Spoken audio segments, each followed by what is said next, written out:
Hari Om. Welcome to the second part of the lecture, A Letter to God. But before I continue rather, let's just recapitulate about what happened in the former part of the story. Yesterday, we saw Lencho the farmer, how he was expecting his crops to grow well, how he was expecting the rains to be proper, but was ultimately devastated by the hailstorm. Lencho's dependence on God, Lencho's blind trust on God is very much evident when he talks to his wife regarding a letter that has to be written to God. Now, G.L. Fuentes, a Latin American writer, very evocatively points out the blind trust that Lencho had on God as a human being. We have always seen God as the supreme power. And just as I was telling you the other day, we always turn to God, we look up to Him for His support. Let's continue. Don't be so upset. Even though this seems like a total loss, remember, no one dies of hunger. That's what they say, no one dies of hunger. All through the night, Lencho thought only of his one hope, the help of God, whose eyes, as he had been instructed, see everything, even what is deep in one's conscience. Let me tell you, friends, we can cheat everybody in the world, but neither can we cheat our own selves, nor can we cheat the Almighty. We happen to be a part of God. We are His creation. But how many of us do realize His superiority? And by superiority, here I mean God's control on nature, God's control on ourselves, and most importantly, as literature always has told us, that there is a subtle difference between the right and the not right. Anyways, talking about this segment, Lencho has no other option. Lencho here is not just a man, he is a symbol. He is a symbol of complete trust, irrevocable conviction. He is a symbol of faith, that faith which is very unconditional, which is very selfless, which is not daunted by materialism. Just like a baby, just like an infant, just like a child, he turns to God for help and he decides to write a letter to God. So all through the night, Lencho thought only of his one hope, the help of God, whose eyes, as he had been instructed, see everything, even what is deep in one's conscience. Lencho was an ox of a man, working like an animal in the fields, but still he knew how to write. Thankfully, Lencho was not illiterate. He knew how to read and write. So what did he do? The following Sunday at daybreak, he decided to write a letter which he himself would carry to town and place in the mail. That reminds me of Shakespeare. In his play Macbeth, Shakespeare had talked about the power of God. In Hindi we say, जिसने पेट दिया है वो दाना भी देगा. And the same philosophy had been reverberated in Shakespeare's Macbeth, where he had said that it's God who caters to the raven, it's God who caters to the sparrow.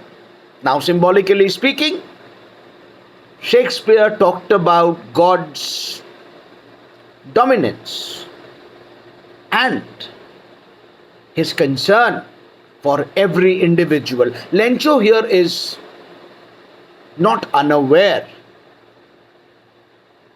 of God's power.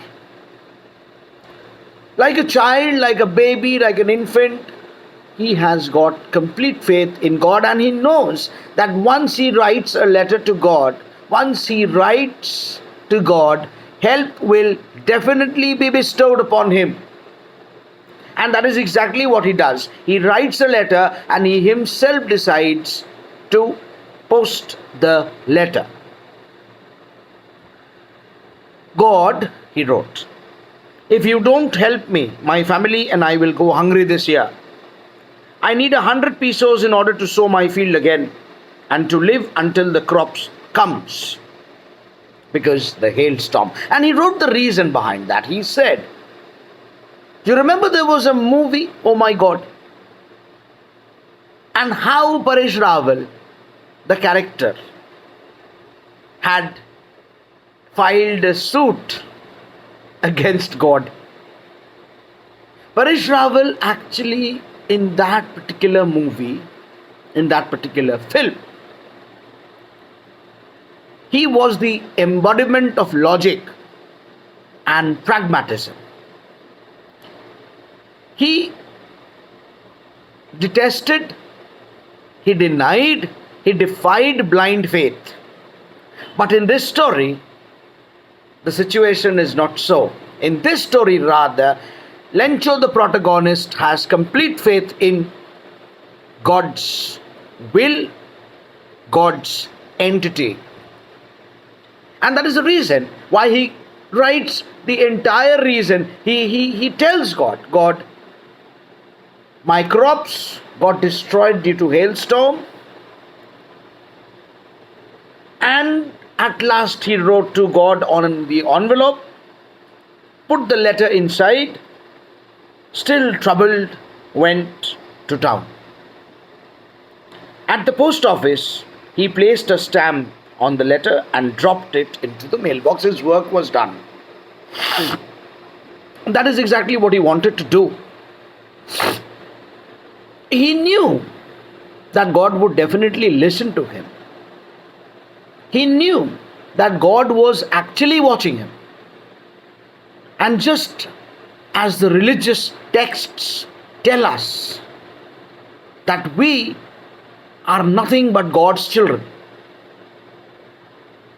that is exactly what Lencho had been believing throughout, and that is what nudged him, instigated, provoked him to go and drop a letter in the mailbox.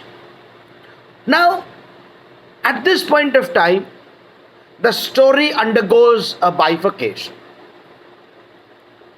Till this part of the story, you see Lencho and God's relation. And from now on, you will see man and karma. All the religious books, be it the Gita, be it the Bible, be it any religious book, actions have always been hailed and highlighted. In Manu Samhita, Manusmriti was a book written by Manu. There is something called the law of karma, where Manu says, Ya dhenu sahasaveshu vatso vindanti mataram tatha purva karta karma kartamanyu gacchati. And he tells that all of us are bound to our karma. Now, from this point, the story will take a turn, and from providence, the story will focus on humanity. Let's see how. One of the employees, who was a postman, also helped at the post office, went to his boss laughing heartily and showed him the letter to God. Now, this is very hilarious for logical people, for people like us. Of course, we know there is God. Of course, we keep praying to God in the morning, in the evening. Definitely, we do so. But a letter to God is something very humorous. Nobody writes that generally. So when the postmaster saw that a letter had been written to God, he was very amused. What did he do? He took that letter and he went to the postmaster. Never in his career as a postmaster had he known that address, and the postmaster was a fat, amiable man. He was very friendly. The postmaster also broke out laughing, but almost immediately he turned serious and, tapping the letter on his desk, commented, "What faith! I wish I had the faith of the man who wrote this letter." My dear friends, there is no harm in appreciating good. Fine. Not everything in this world is perfect. Not everyone in this world is impeccable. But at least somebody's efforts should always be praised. And that is exactly what the postmaster did. The postmaster introspected. So there was an introspection going on. There was a bit of soul searching going on. There was a bit of contemplation going on the part of the postmaster. And the postmaster wondered, wow, how can this man have so much of faith in God? And that is where Lencho won as an individual. That is where Lencho stood unparalleled. But again, the story I told you has undergone a bifurcation. Therefore, the postmaster will also have a very important role to play at this point of time. Let's see. What faith! I wish I had the faith of the man who wrote this letter. Starting up a correspondence with God. Wow! I mean, that's incredible. Nobody does so. But when Lencho did it, it has to be appreciated, it has to be commended. So in order not to shake the writer's faith in God, the postmaster came up with an idea, and this is very important. Answer the letter. That is karma. In this materialistic world where each one of us thinks about himself, only himself, where each one of us is totally beguiled by the materialistic pleasures, at such a point of time, there are people like the postmaster who think about others, and this is the humanitarian zeal that the postmaster has in him. So finally, what does he decide? He decides to answer the letter, and he does not want the writer's faith, Lencho's faith, to get shaken. So what did he do? But when he opened it, it was evident that to answer it, he needed something more than goodwill. Basically, the postmaster was sympathetic. Basically, the postmaster was humanitarian. Basically, the postmaster wanted to help Lencho. So what did he do? He stuck to his resolution. He asked for money from his employees. He gave a part of his salary. And several friends of his were obliged to give something for an act of charity. In English, there is a very famous saying, children. Children, my dear friends, there is a very famous saying. Charity begins at home. Now that does not mean that you give away everything that you have in the house to fill the bellies of the others. No, that's not the point. Charity begins at home means start from yourself, and that is exactly what the postmaster did. An act of kindness, an act of goodness is what he decided to start on his own. And then suddenly, slowly and slowly, gradually rather, he motivated the others, and the others were equally motivated. They wanted to help Lencho, and that is how they could gather some amount of money. It was not possible for them to gather 100 pesos, but then definitely he put some amount and put the money in an envelope addressed to Lencho, and there he attached a letter, and there was only one signature, God. What did the postmaster do? At this point of time, the writer is focusing on two things. Number one, conviction in God. Number two, effect of karma. Just having faith in God will not do. Where you keep praying, God, give me money, give me money, give me money, give me money. That will not do. Humanity is equally needed to stay, to dwell in the mortal world. So Lencho's predicament was answered by the postmaster, and it was only signed God.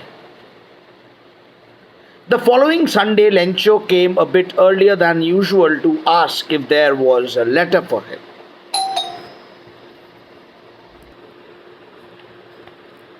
That's how the postmaster decided to help Lencho. So Lencho comes the next Sunday, the following Sunday. It was the postmaster himself, experiencing the contentment of a man who has performed a good deed, looked on from his office. The postmaster was emphasizing on the good deed that he had committed. Lencho had taken his request to God for granted. And at this point of time, the story takes a turn again. And the story shifts from the postmaster again to Lencho. And this shift is very surprising. I should not use the word surprising, but it's very impractical. Because when Lencho comes, he becomes very angry. And that is very satirical on the part of the writer. What is a satire? Let me tell you before that. A satire is criticism. When you criticize something in a text, in literature, a work of criticism is known as satire. The writer criticizes human nature at this point of time because Lencho showed not the slightest surprise on seeing the money. Such was his confidence. His faith in God was so immense. His faith in God was so extreme. His faith in God was so blind that he became impractical. Tell me something. In today's world, if somebody writes us a letter which is addressed to us in the name of God,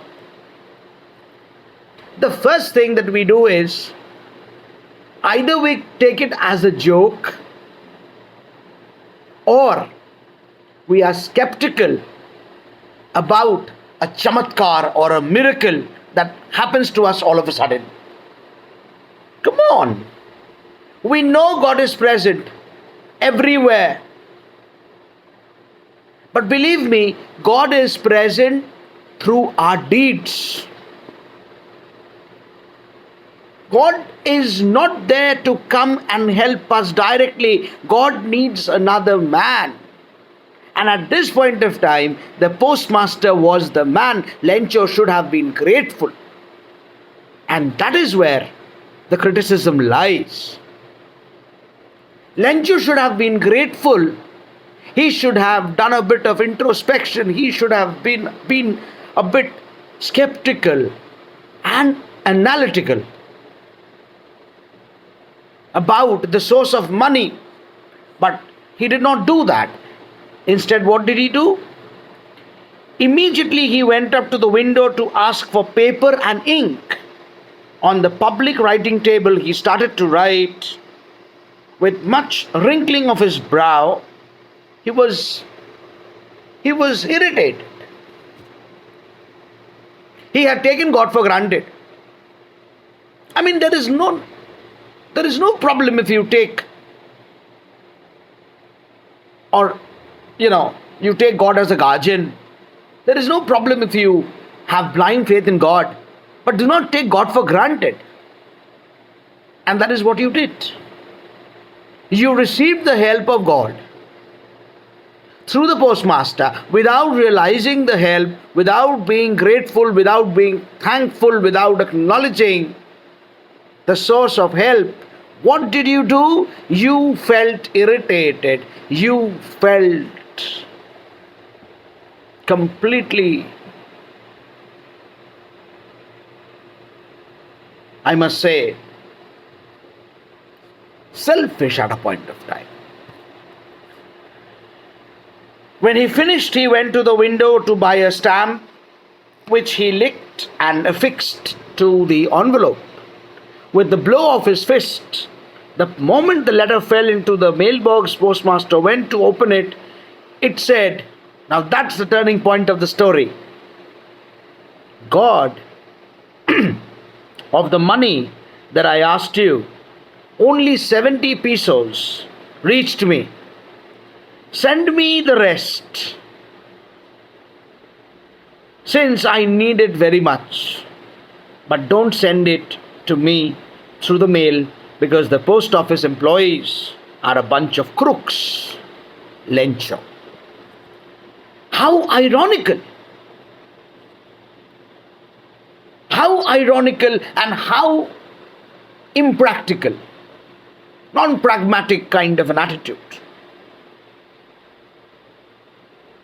Absolutely weird, absolutely satirical. Where did the money come from? Did you understand, Lencho? No, Lencho did not understand. Straight away, he put a question mark on the character, on the nature, on the temperament of fellow human beings. And that is where the story comes to an end. And the end itself is a beginning to a different analysis. In a society, man is definitely dependent on God. But let me tell you, a man is for another man. How many of us realize that? Even Lencho did not realize that. That's the worst part. And that is where the irony lies, that is where satire lies, that without being grateful for the 70 pesos that he received, definitely it's not possible for God to come down from heaven and give him money and go back. Definitely some man must have read the letter. He should have understood that. But he did not. Therefore, the writer very critically satirizes on the human nature. On the human nature. Now, since we are going to conclude the story, let me talk about the story critically. The story's critical analysis is very simple. It's actually hinting at human nature. First part, Lencho having irrevocable faith in God, which is not a problem, which is very good. It makes Lencho a better individual, definitely yes, but it makes the postmaster a better individual than Lencho, because he is the one who seconded the faith with karma, actions, and humanity. And irony comes in the story, and humanity is humanity's the existence of humanity is at stake because of this last letter written by Lencho. And that is how the story finds its conclusion. The story has a very simple question to ask: who is actually a man? Who is a man? Rather, where is God? Believe me, God is in us. God is in us because we are emotive, we are judgmental, we offer the help, and we seek so. But what makes us a bit mean and low is then when we are not grateful for the divine justice. This was divine justice that happened to Lencho. Did Lencho realize that? No. His thought process, his temperament, his mentality, everything was completely confined to the 70 pesos. Lencho realized, had 70 pesos not come to you, what then? So with that, we come to the end of the lecture. Hope you liked the story. Hope you understood. If there is anything you want to know, kindly let me know. Thank you.